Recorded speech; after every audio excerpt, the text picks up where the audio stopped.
Hello everyone. तो आज हम लोग डिस्कस करने वाले हैं एनटीटी के रिजल्ट से रिगार्डिंग। बहुत सारे कमेंट्स आ रहे हैं कि मैम प्लीज बताइए एनटीटी का क्या हुआ।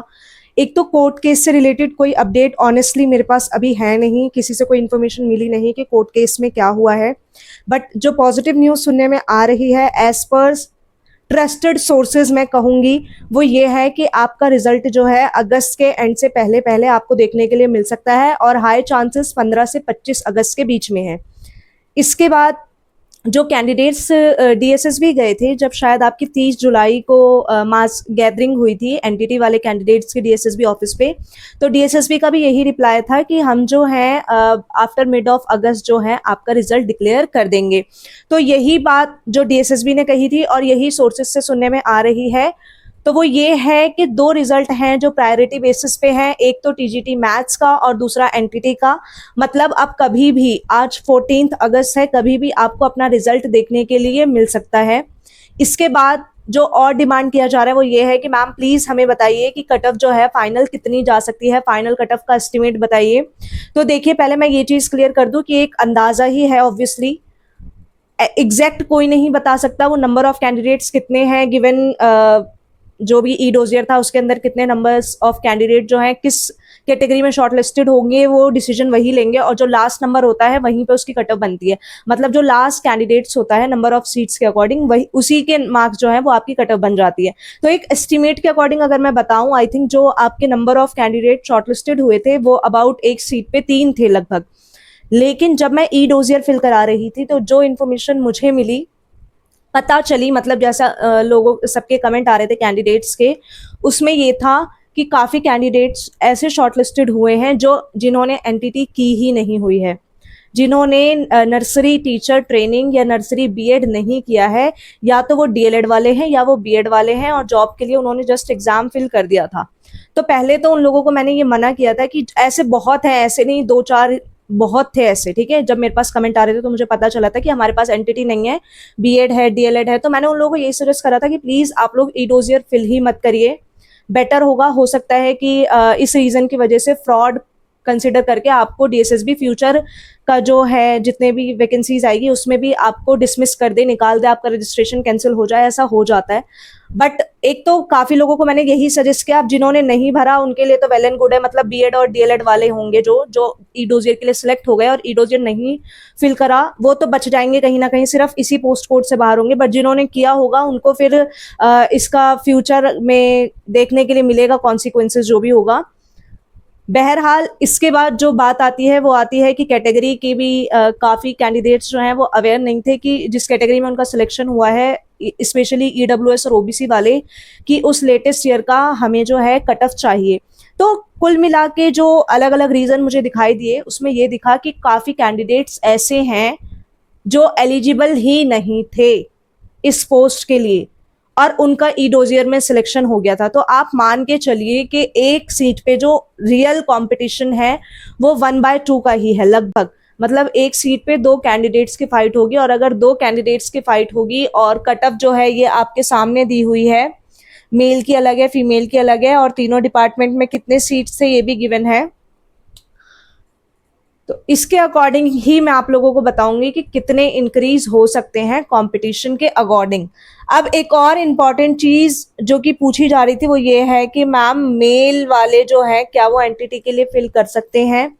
बिल्कुल कर सकते हैं। ये आपके सामने लिखा हुआ है कि मेल की कट ऑफ उन्होंने अलग दी है और फीमेल की कट ऑफ अलग दी है। हालांकि मेल जो है कंपैरेटिवली कम होते हैं नर्सरी टीचर ट्रेनिंग में, ऑब्वियसली, क्योंकि वो बहुत पेशेंस वाला काम होता है। बट होते हैं, आपके लिए भी सीट्स होती हैं, मेल और फीमेल दोनों के लिए ही एनटीटी के अंदर सीट्स होती है। और जैसा सुनने में आ रहा है, देखिए जो ई डोजियर में सिलेक्ट नहीं हुए हैं उनके लिए भी मैं ये कहना चाहूंगी कि एनटीटी की नई वैकेंसीज आ रही है, पीजीटी और एनटीटी का न्यू ड्राफ्ट बन रहा है और विद इन 1 to 2 मंथ आपको वो देखने के लिए वैकेंसी मिल भी जाएगी। तो जिनका इस बार सिलेक्शन नहीं हुआ वो डीमोटिवेट ना होकर अपनी प्रिपरेशन स्टार्ट कर दें। तो आइए हम लोग चलते हैं, आप कट ऑफ क्या जा सकती है। आप लोग देख सकते हैं जनरल की जो कट ऑफ है वो अराउंड 199 है, तो मेरे अकॉर्डिंग जो ये जाएगी रेंज वो 125 to 130 जा सकती है। जनरल की कट ऑफ 125 to 130 जा सकती है, इससे ऊपर नहीं जाएगी, इससे कम बेशक रह सकती है। बट यहाँ अगर आपके मार्क्स बन रहे हैं तो आप डेफिनेटली सेफ साइड पर हैं। इसके बाद अगर मैं बात करूं ओबीसी की, ओबीसी में आप लोग देख सकते हैं 71 कट ऑफ गई है मेल की भी और फीमेल की भी। तो लगभग अगर आपके 90 टू 95 मार्क्स बन रहे हैं तो आप लोग समझिए कि आप सेफ साइड पर हैं और आपका सिलेक्शन डेफिनेटली हो सकता है। जो 100 प्लस वाले हैं ओबीसी में वो तो बेफिक्र हो जाएं, बिल्कुल उनका सिलेक्शन हो जाएगा। इसके बाद जो है वो कट ऑफ है एससी की। मैं एक बार फिर से लिख देती हूँ, यहाँ पे जो है 125 टू 30, यहाँ कट ऑफ जो है वो 90 टू 95 जा सकती है।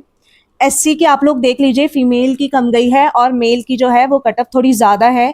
तो लगभग अगर इसके हिसाब से देखें तो 110 से 120 के बीच में आपको कट ऑफ देखने के लिए मिल सकती है एससी की। एससी की कट ऑफ 110 से 120, ओबीसी की 90 टू 95 और जनरल की 125 टू 30।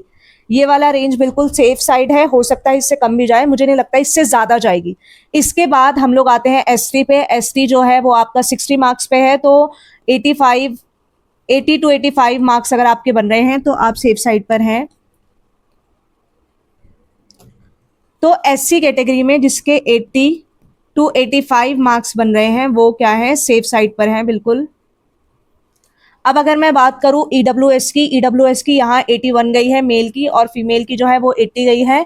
तो इसके अकॉर्डिंग आपकी जो कट ऑफ है वो 95 टू 100 मार्क्स तक जाने के चांसेस हैं। इससे प्लस वाले बिल्कुल सेफ हैं और इससे कम भी जा सकती है, बट यहाँ रेंज रह सकती है, ठीक है। इसके बाद अगर मैं आप लोगों को बताऊं पीडब्ल्यूबीडी की जो कैटेगरी है उसमें क्या क्या मार्क्स 10-15 मार्क्स आप लोग ऐड कर दीजिए, ये लगभग 70 से 75 हो जाएगा,